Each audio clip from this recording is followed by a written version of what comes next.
Greetings. This is Waging Peace, Part 3, as I continue sharing about a little journey I took this year to meet Mr. Takashi Tanemori. I touched on the documentary regarding him, highlighting him, and then the biography he wrote, Hiroshima Bridge to Forgiveness. I talked about the circumstances of his birth and his siblings last video, and I just wanted to share now about a little bit about his relationship with his parents. He only knew them till he was 8 years old, and the impression that left on him throughout his life, particularly his father, who instilled some very profound instruction to his heart and mind. I mean, particularly if you think about for an 8-year-old, very profound teachings, which are basically the 7 pillars of samurai way of life. I tried making this video a couple weeks ago and I failed 2 or 3 times. And I was really trying to avoid this. I'll call it my winter studio, which is a room in my basement, and I have my obligatory bookshelf right here. I'm only including it not to show off my books. I just think it's funny, a lot of videos you see on YouTube, people want to have their bookshelf behind them and all their, you know, I don't know, just significant books there. You can read the spines and see what they're reading, and I feel like it's a little bit of a um, um, value signaling thing to do, but hey, that's all right. I just didn't want to show my blank wall here, so include a little edge of my bookshelf. All right, so I'd be happy to tell you what's on my bookshelf. I have some other bookshelves in here. But anyhow, so what I want to do is share the 7 pillars of the samurai way that Tanemori-san's father instilled in him, and then just touch on his relationship with his father a little bit, and then his mother. There's not a lot about his mother, um, and then just kind of bring it back to us. Okay, so here are the 7 pillars that his father instilled in him. One is called Jidai-Yusen, which means to sacrifice one's own immediate needs for a higher moral purpose. It's a very, very deep teaching to instill to an 8-year-old. Nowadays, I mean, imagine you're in 3rd grade, 8 years old, and your parents trying to instill these very deep teachings. 3rd grade, where you're trying to learn a little bit of some math and English, and your parents maybe are teaching you how to, I don't know, clean your room, maybe fill the dishwasher, make muffins. Not to minimize what maybe some parents are teaching their kids, but I found this very profound. But keep in mind, again, this is different culture, not American culture. This is 100 years ago. This is in a very uh, electrical kind of atmosphere during the war, and Hiroshima was a city that was quite significant militarily and yet not attacked. And so they were kind of waiting for, the hammer to fall. They were waiting for something to happen. So there was a lot of tension, and you kind of understand why his father was so urgent about instilling these teachings, kind of the crash course, so to speak. He thought his time could be short, and it was. So the first one, again, is to sacrifice one's own immediate needs for a higher moral purpose. And, you know, Tanemori-san, again, he was 8 at the time, but his memory of his father's teaching, it's just etched so deeply in his heart and mind, and it has guided his life to this day, and through a lot of difficulty and through a lot of failure to live up to these pillars, these standards of the samurai way. Um, so that's the first one, and then Mugai-Kyoeki, which is to revere all alike and respect each individual and choose nonviolence over violence whenever possible. I just want to mention here that there's a lot of overlap here with, well, there are a lot of religions teach very high, have very high moral ethical standards. But I do see a lot of overlap here with Christianity. I mean, I am a Christian. I believe in Jesus. I've said this before. I strive to really follow his example and his teachings. Um, but yeah, sacrifice one's own immediate needs. I mean, this is the way you saw Jesus live his life. I mean, he died for the benefit of others, not just to be a martyr, just to make a place in history as some great. He made this great sacrifice. No, he did it out of love. It reminds me of like the love a parent has for a child, or just someone has for a loved one. But he's saying, uh, and I'll touch on it here. Uh, the he says for all alike, revere all alike, and so it's not just this calling is not just for, say, a loved one or parent or child or a spouse. This is or best friend. This is for everyone. All right. So then the other thing about nonviolence, just want to touch on that because there's this stereotype about well, we're presented with a lot of stereotypes, a lot of tropes, a lot of cliche, presentations of life, other cultures, people that maybe are different from us, right? And so we only we're messaged from afar uh, without firsthand knowledge. We're the messaging we get is very often very stereotyped. And so when I think of samurai, I think of like movies highlighting samurai. I mean, there's one with Tom Cruise, right? And violent. It's just it it's gratuitous very often, and it makes me think of when I was in Taekwondo when I was younger. Um, my teacher he said, "Hey, you this is just for self-defense. This is a last resort. If at all possible, you walk away. You avoid conflicts. Okay." And so that's what his father instilled in him, and just how true it is that we have to take things with a grain of salt when we see them and hear them, right? Especially when we don't have first knowledge of things, first-hand knowledge. We should really be careful about what we take at face value. Um, and then we have, and speaking of Christianity, unfortunately, a lot of things have been done in the name of God, in the name of Christ. Uh, I don't have to go through them all. There's a lot, and how Jesus was a nonviolent person, and he taught nonviolence.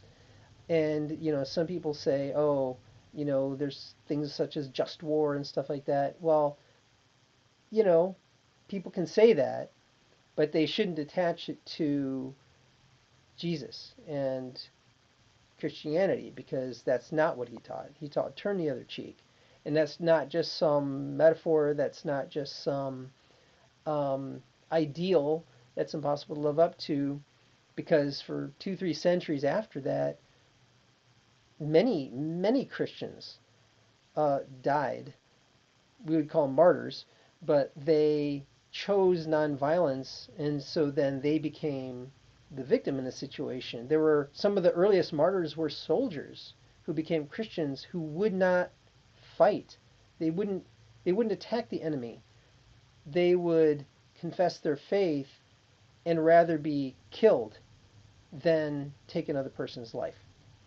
So that was really interesting pillar. The other one is Jita-Kyoei, which is to live for the benefit of others. To me, this is very challenging to very, very much in opposition to the sort of maybe not the ideal American way, but the sort of popular American way, which is independence. In independence, everyone's kind of out for themselves. There's a maybe not so much of a communal mentality about life as much as an individualistic mentality. And so this idea of living for the benefit of others, um, and I don't want to make it about American versus Japanese culture, uh, is just human nature. We tend to just invest energy and time into the things that we care about, that we need. What about those around us? Do we see like our lives, the purpose of our lives is just to accumulate more and make ourselves happy? Or is it more than that? To live our lives, live for the benefit of others. All right, another one is Seishin-Kyoiku, which is to nurture the spirit and soul with truth and ethical principles. Again, this is an 8-year-old learning this. Imagine. But this one I thought was uh, really interesting. I mean, you know, if you ask anybody, like, what is the difference between a spirit and a soul? I'm not sure anybody has an answer. I don't really exactly have an answer for that. I have some ideas about that, but like absolutely defining it, I don't know and understanding that. But then he says to nurture spirit and soul with truth and ethical principles. It has been said that we live in an age that is post-truth. People don't believe in absolute truth, capital T. I do. I do. I don't believe that's an excuse to, um, act like I have a monopoly on the truth or anything like that. I don't. I'm not the owner of ultimate truth, but I pursue it. I seek it. I try to follow it, and I try to live it out. Um, but what struck me is how we live in particularly now, a culture where it's hard to know what's true. You watch the news. Um, there's a lot of there's a lot of well division. I've talked about this so many times, but people uh, very commonly claim a certain things are a certain way, certain perspective, and then they're calling other people liars. Like, oh, they're lying. That's not the truth. That's misinformation. That's disinformation. Well, who's to say you've got you've got the exact right information yourself? So I think it's really important to not get in these siloed, fall into these siloed mentalities and communities. These we call them echo chambers, right? Um, but to really take the time, take everything with a grain of salt. Take time, to sort through things, investigate things ourselves, come to our own conclusions about things. Somebody might have a theory. Maybe it sounds like a conspiracy theory. Maybe there's some truth. Maybe they're off their rocker. Like, we should be careful what we believe and careful what we don't believe. Maybe we're doubting something. Maybe it's true. Let's be people who seek the truth. Let's believe that there is a truth. Um, why? Well, because then what are we going to really live for if we don't if we don't believe there are things to live for? So, just my opinion there about that. All right, the fourth or fifth one I believe is Seiryoku-Zenyo, which is giving your whole being up to goodness, righteousness, and honor. Wow. This seems really different from what Hollywood gives us. Man, it seems like every movie I see, preview, title, it's it's about stuff that's really frivolous, or it's about stuff that like there's a dark, evil, unapologetically dark and evil quality to the stories that we're being told.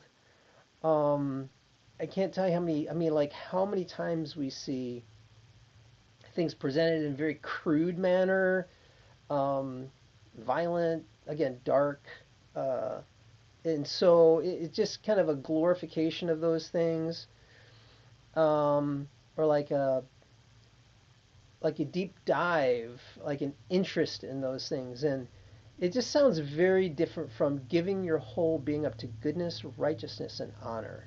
Now we don't hear much about goodness. Okay, we have a sense of what that is. Righteousness, we don't say that a lot, unless it's religious talk or back in the what is it 80s, like righteous. It means so good. It's something so good, right? Honor. Maybe if we're talking about the military or something, we're talking about honor. But these are universal qualities: goodness, righteousness, and honor. I think we know what those things are. We have an inherent sense about that. Um, but it's this intentional. I mean, this is a father giving his son instruction. Son, give your whole being up to these things. Boy, if we really lived that way, what if everybody lived that way? What kind of world would it be if everyone strove for that instead of thinking how they can swindle or scam or lie or get away with something or just live a life of self-indulgence? I mean, what if we instead did that? Wow, that'd be pretty amazing. Imagine a bunch of 8-year-olds are running around living their life, giving their whole being up to goodness, righteousness, and honor. Can you imagine what a beautiful, beautiful thing that would be? Here's another one.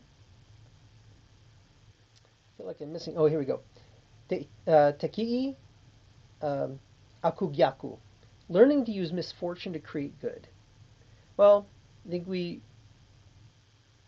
have that phrase. Make if you get life gives you lemonade, lemons make lemonade, right? Well, the little extra that I see here is learning to. You know, again, going back to this independence, I find that my experience, I don't know about you, I'm curious what you think. What's your experience? My experience is that, so you go start a new job and you're just thrown into the work and you're like, man, where's the training, right? Nobody showed me how to do this. And you're just scrambling, trying to get answers. Or we tell, it's like, all right, kid, you graduate high school, congratulations, great job. Okay, what do you want to do? You want to go to school, get a job, make some money, live life, start a family? Like, how am I supposed to do that? And then all kinds of hardships happen in life, and we give our kids, we pass on the good stuff, but unfortunately, we pass on some of the dysfunction too. And so, what are they going to do with that misfortune?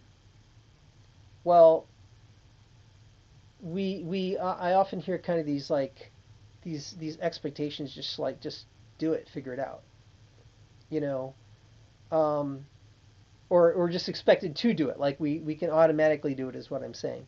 Whereas what he's saying to his son is learn how. It's a learning process. And if we saw things more that way, maybe we would help each other a little bit more. Maybe a bit more patient, understanding that it is a learning process. More patient with our kids, more patient at work, more patient when people just don't get it. There's a lot of tension around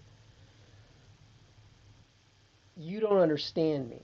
You don't understand my experience, my the history of my people, okay? And maybe we want that understanding immediately. But is that how it works? Can people just automatically flip a switch and understand? It takes time. And so, when we face these struggles, it's like, I love this. Learn how. It is a learning process. And finally, I'm not sure I can read my writing here, but I think it's Shinmi-Yuko, which is letting your heart and soul govern all your actions. Now, this one's really interesting. I really needed to read Tanemori-san's whole story to understand what this meant. But what it means is he had a choice to how to exist in community, how to survive. As I said, his oldest surviving sister, I should say, 14-year-old sister, she became the matriarch of the family of 4 kids living on the street, and she and Tanemori-san both were trying to preserve the family honor, the family name, to preserve the honor of their parents, particularly their father. And Tanemori-san was doing this by, yes, holding to these teachings, but also confronting the hypocrisy of society around them because they were perceived as worthless, um, less than worthless, like shameful. And it's unfortunate, that was the culture in Japan 100 years ago. But again, it's not as much about culture as it is about human nature. To look at people um, and judge them by their circumstances. Like, oh, that person's in that circumstance, well, they must have, what did they do? You know, what did they do wrong? To put them, why are they homeless? Oh, they must have done something wrong, you know? So, um, but yes, particularly in this culture at that time, it's quite sad how looked down upon they were. So his sister did the exact opposite. So he was always at odds with the community, with the elders, with everybody else who were looking down on them and taking advantage of them and mistreating them and neglecting them. I mean, they were very neglected by the community, their own grandmothers, sadly, on their mother's side. And his sister, on the other hand, her approach was to satisfy everybody, which is very much the Japanese way, the cultural way, which is to show respect and show honor and be self-deprecating, humble yourself, and you know be yes, be sacrificial, but even if you're being taken advantage of, like just let people take advantage of you, even though they're being hypocrites. Okay, and so she and Tanemori-san were at odds, really, all growing up and throughout most of their life. So, what this means, this Shinmi-Yuko, letting your heart and soul govern all your actions, it was about sincerity. He could have faked it. He could have just put on, you know, a good face and acted right and just faked it and shown respect, but insincerely and all that. But he chose not to. He chose to be real. He chose to be sincere. And in terms of his decisions in life, he could have just submitted robotically to what was expected of him by others and uh, at the expense of his own heart, his own desires, his own dreams, his own wishes, his own feelings. So that's what this is about. It's about, and there's an example. So I'm going to go to his dad's example. He actually was ashamed of his father, and the reason for that, at times he was ashamed of his father, and he shares that. And the reason for that is when he was a boy during the war, leading up to the bomb dropping, his friends, their fathers were in the military, but his father wasn't. And so he thought maybe his father was like a coward or something like that. It felt shameful to him. Now his father was actually a high-level government employee, and he had some inside knowledge, and so of the war and what was going on, and that's why he wasn't serving as a soldier. He was this high-level government employee. Um, Obviously, at 8 years old, you don't know a lot about understanding your parents' work, that sort of thing. So, uh, where Tanemori-san felt ashamed of his father, um, he just didn't understand. And going back to this, letting your heart and soul govern all your actions, his father was really, by example and by his teaching, really going against the grain of society. And that's where I believe Tanemori-san learned that, though of course I believe in I believe in community, and you gotta show respect and love to people, and as appropriate. as necessary. And yeah, hopefully you can do that from your heart. But at the same time, there's this thing we've all heard it, people pleasing, right? Um, I've come to conclude that people pleasing in and of itself is not wrong. It's not a bad thing. If you're in a relationship with somebody you love, you're going to please them above yourself. However, where it does become wrong is when it's a better way to put it is the downside of people pleasing is fear of man. This was taught to me a couple years ago. Fear of man.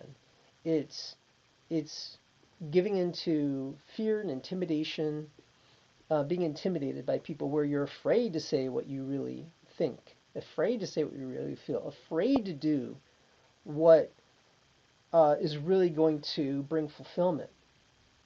And so his father was during a war when you're supposed to be patriotic, he wasn't. He went out to see a movie with his son. It was one of these kind of propaganda movies about the war. And his son was cheering. Tanemori's son was cheering, and his father said, "No, people are dying. No, don't cheer." Um, and so that's uh, that's what it means to let your heart and soul govern all your actions. It means to live your life in a genuine way. Excuse me. It means I need my tea. All right. So to wrap it up, um, one thing about his mother, I just want to tell one story real quick. I'm actually not going to tell the whole story, but there was an incident where he got really angry at his mother, and he felt he was being mistreated.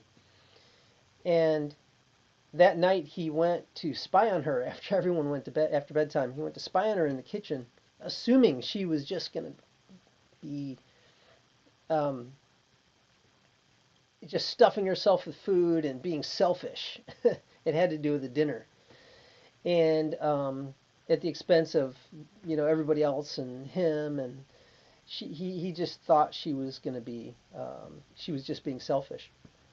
And what he saw was she was just eating the table scraps like from the everybody else's meal, and being very self-sacrificing. And despite some pretty strict, maybe even harsh discipline, he realized that all of that was because she loved him, and she was. And I'm not defending any abusive situations. Um, you'd have to read his story and understand the situation. But yeah, he had mixed feelings about his mother, but in the end, he loved and respected her. And so, really, where I want to land this is, how about you? How do you feel about when you were a kid? How did you feel about your parents? Were you proud of them? Were you ashamed of them? Maybe the life they were living, their example, what they did or didn't do. Like his father wasn't serving in the military, and it seemed shameful to him. And but more immediately, I'm wondering, like, what do you remember your parents trying to impress on you and on your heart? I think of my dad. My dad, one of the things he said a lot was think. Like, if I did something thoughtless or stupid or just whatever impulsive, he's like, think. And I think he just said that one word. He taught me to tell the truth.